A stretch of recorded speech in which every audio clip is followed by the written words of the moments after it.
La tisane puissante de grand-mère qui restaure le sommeil après 60 ans. S'allonger dans son lit sans parvenir à dormir. Regarder le plafond, attendre un sommeil qui ne vient pas. Ou même s'endormir, mais se réveiller en pleine nuit avec le cœur qui s'emballe, l'esprit agité et un vide dans la poitrine qui ne veut pas disparaître. Si vous avez plus de 60 ans et que vos nuits sont devenues un supplice, sachez que vous n'êtes pas seul. Des milliers d'hommes et de femmes vivent cela chaque jour. Et le pire, c'est qu'ils pensent que c'est normal, qu'avec l'âge, on perd le sommeil, la sérénité, le repos. Mais ce n'est pas vrai. Mal dormir n'est pas une fatalité du vieillissement. C'est un signe. Un signal silencieux que le corps est en déséquilibre. Vous vous souvenez de l'époque où il suffisait de poser la tête sur l'oreiller pour sombrer dans le sommeil? Aujourd'hui, l'esprit ne se déconnecte plus. On se tourne, on se retourne, on repense aux problèmes. La nostalgie des absents nous serre le cœur. On s'inquiète de l'avenir, de finir seul, malade, de devenir un fardeau. Le cœur se serre et le sommeil s'enfuit. Certains diront que c'est l'âge, mais personne ne devrait accepter cela comme une fatalité. Bien dormir, c'est comme bien respirer. C'est le moment où le corps se répare, l'esprit s'ordonne et l'âme trouve la paix. Et c'est exactement de cela dont nous allons parler aujourd'hui. Il existe une manière naturelle, simple et puissante de restaurer votre sommeil. Un secret ancien, venu du temps des grands-mères et que la science redécouvre aujourd'hui. Et en plus de ce remède, il existe 4 autres alternatives naturelles qui peuvent redonner à votre corps le repos qu'il réclame tant. Mais avant d'aller plus loin, dites-moi, de quelle ville venez-vous? Écrivez-le en commentaire et ajoutez cette phrase d'engagement. Ma santé est ma priorité. Car celui qui dort paisiblement vit mieux, pense plus clairement et ressent moins la douleur. Maintenant que vous savez que le problème ne vient pas seulement de vous, mais de quelque chose qui peut être traité, comprenons pourquoi ce trouble du sommeil devient si dangereux après 60 ans, et ce qui peut arriver à votre corps si ce problème continue d'être ignoré. Le véritable danger de mal dormir après 60 ans. Ce qui commence par une simple nuit agitée peut, avec le temps, se transformer en quelque chose de bien plus grave. Lorsque le corps ne se repose pas, il ne récupère pas. Et cela a un coût élevé. Des scientifiques d'une université américaine ont découvert que les personnes de plus de 60 ans qui dorment moins de 6 heures par nuit ont 3 fois plus de risques de développer des maladies comme l'hypertension, le diabète et même la démence. Mal dormir perturbe profondément le fonctionnement de l'organisme. La pression artérielle monte, le taux de sucre se dérègle, le cœur s'épuise. Et le cerveau, privé de repos, perd peu à peu sa capacité de concentration, de mémoire et d'équilibre émotionnel. La tristesse s'amplifie, l'anxiété augmente et le vide intérieur se creuse. Un mauvais sommeil affaiblit également les défenses naturelles du corps. Et sans défense, le moindre rhume devient une pneumonie. Toute inflammation se transforme en douleur chronique. Et l'énergie qui servait à bien vivre sert désormais à survivre à l'épuisement quotidien. L'insomnie, bien que silencieuse, est un poison lent. Elle vole la vitalité sans faire de bruit. Le teint devient terne, le regard vide, l'humeur fragile, et la santé semble nous échapper. Le plus cruel, c'est que beaucoup croient que cela fait simplement partie du vieillissement. En réalité, c'est un signal. Quelque chose doit changer.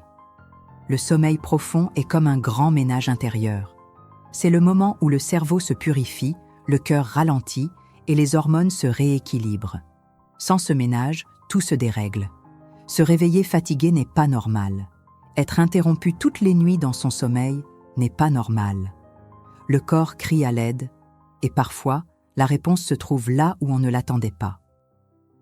Dans quelque chose de simple, oublié, mais empreint de la sagesse de nos aïeuls. Comme cette tisane que votre grand-mère préparait avec amour avant d'aller dormir, avec foi et tendresse, que même les meilleurs somnifères ne peuvent égaler. La science le confirme. La tisane de grand-mère a un vrai pouvoir réparateur.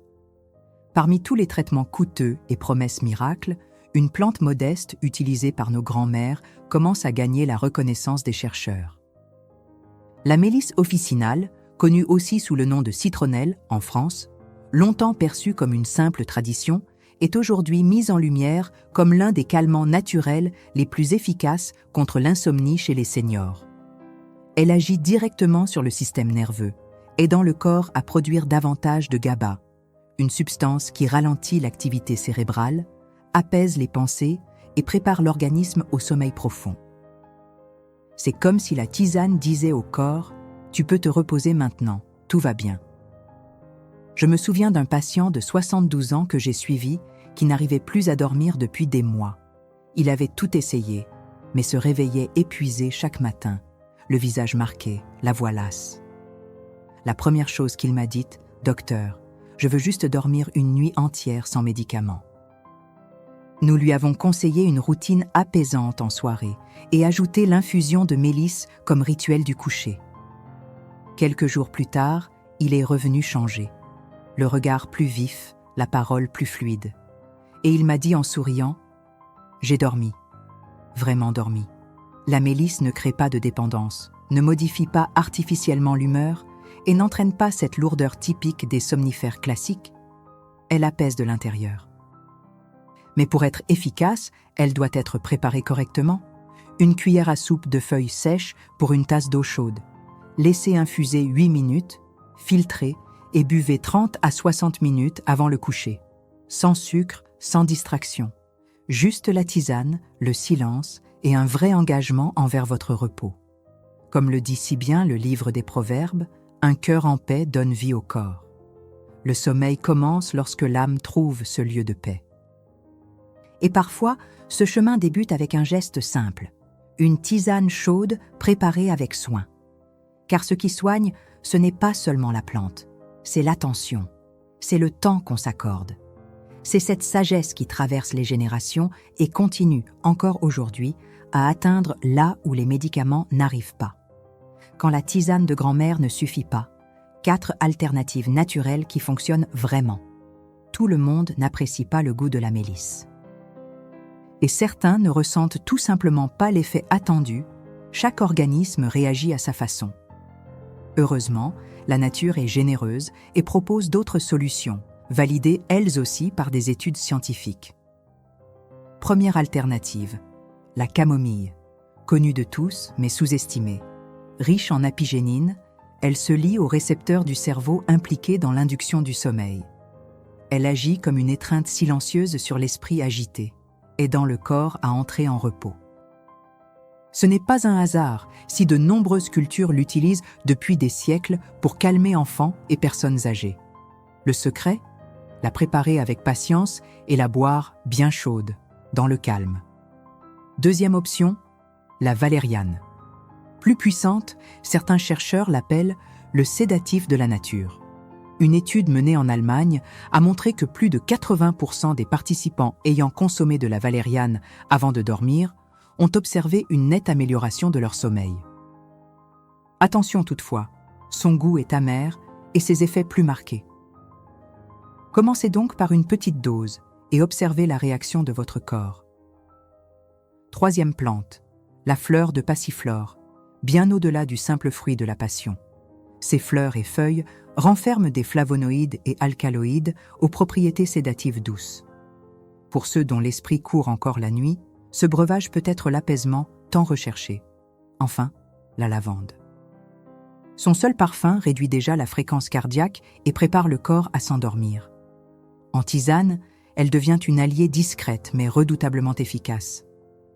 Dans certaines cultures, on la marie à la camomille pour renforcer l'effet apaisant. Chacune de ces plantes a ses spécificités, mais elles partagent un objectif commun. Redonner au corps ce qu'il a perdu avec le temps. Le droit au repos, à la déconnexion, à une vie plus douce. Le choix vous appartient. Ce qui compte, c'est de comprendre que le sommeil réparateur est possible, et que la réponse, souvent, se cache dans ce qui est simple, naturel et oublié. Comment consommer ? Le secret réside dans le rituel, pas seulement dans la tisane.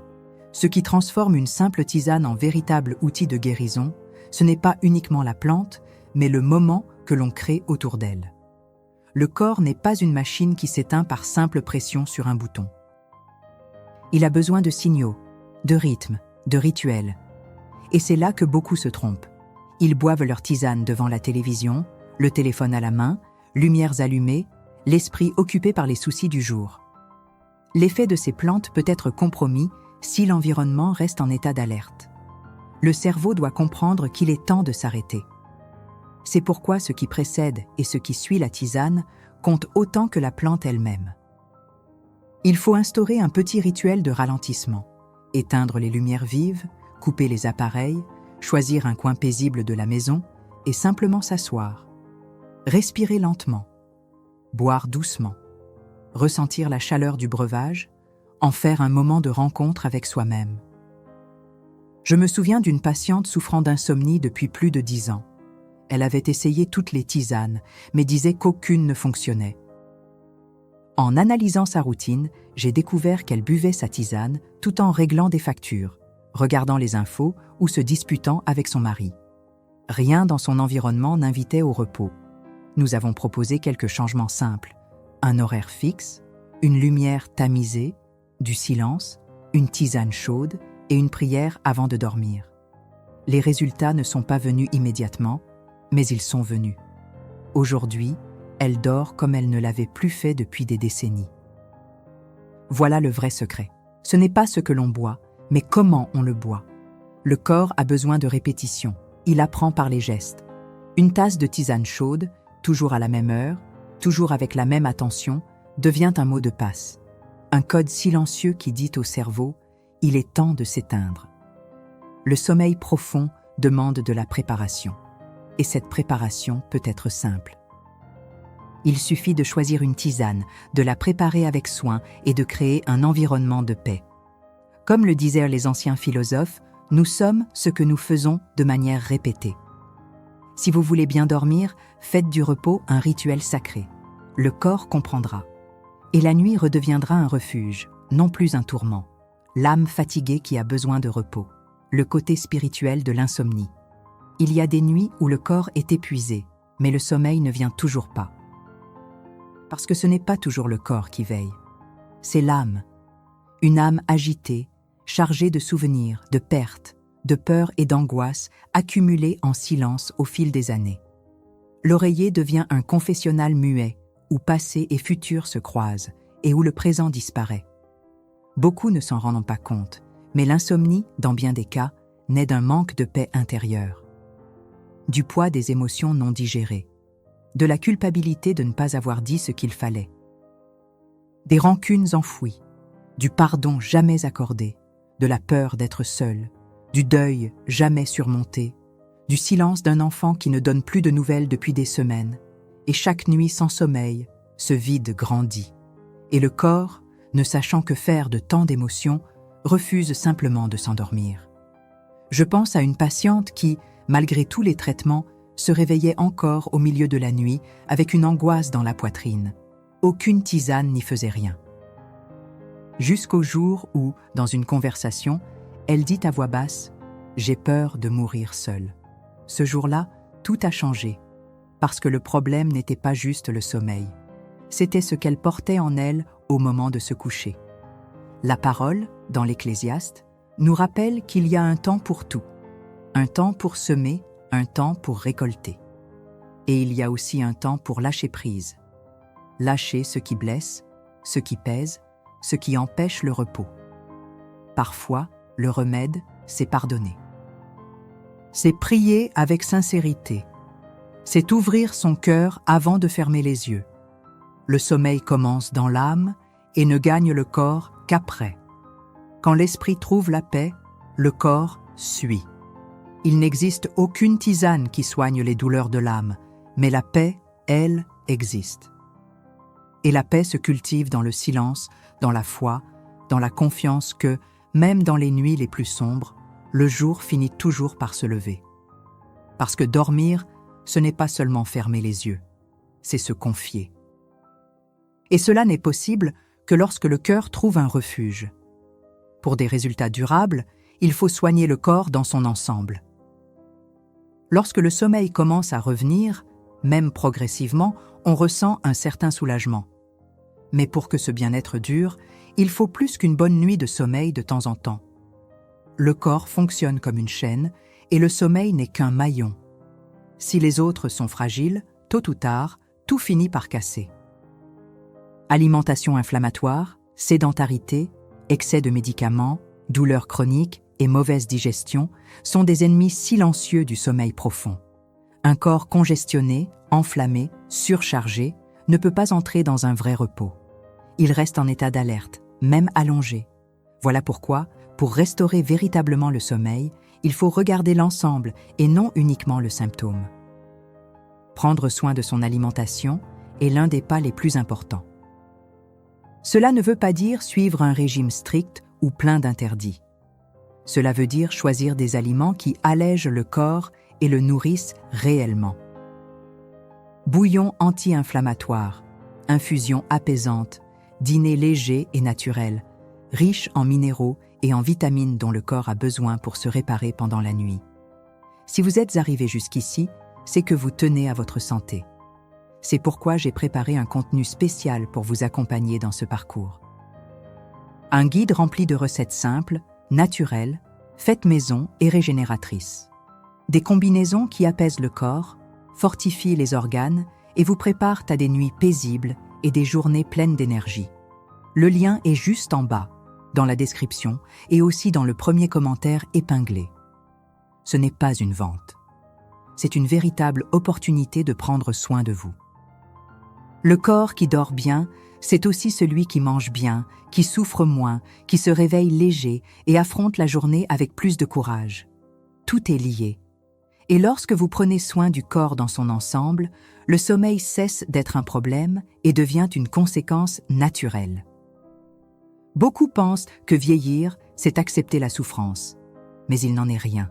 La nature offre des chemins. La sagesse populaire montre des raccourcis. La foi renouvelle les forces. Et vous, qui lisez ces lignes, avez le pouvoir de changer. De faire de petits choix, réguliers, qui transforment votre avenir. Laquelle de ces tisanes avez-vous le plus envie d'essayer? En avez-vous déjà testé une? Écrivez-le en commentaire, j'aimerais connaître votre expérience. Et si ce message vous a touché, abonnez-vous à cette chaîne. Car ici, nous croyons que prendre soin de sa santé, c'est un acte d'amour. Et qu'une nuit bien dormie est un véritable cadeau du ciel. Que votre prochain lever de soleil commence avec légèreté. Et qu'en fermant les yeux ce soir, vous sentiez que le repos est arrivé. Car lorsque la nuit retrouve la paix, la vie retrouve ses couleurs. Et cela, personne ne pourra jamais vous l'enlever.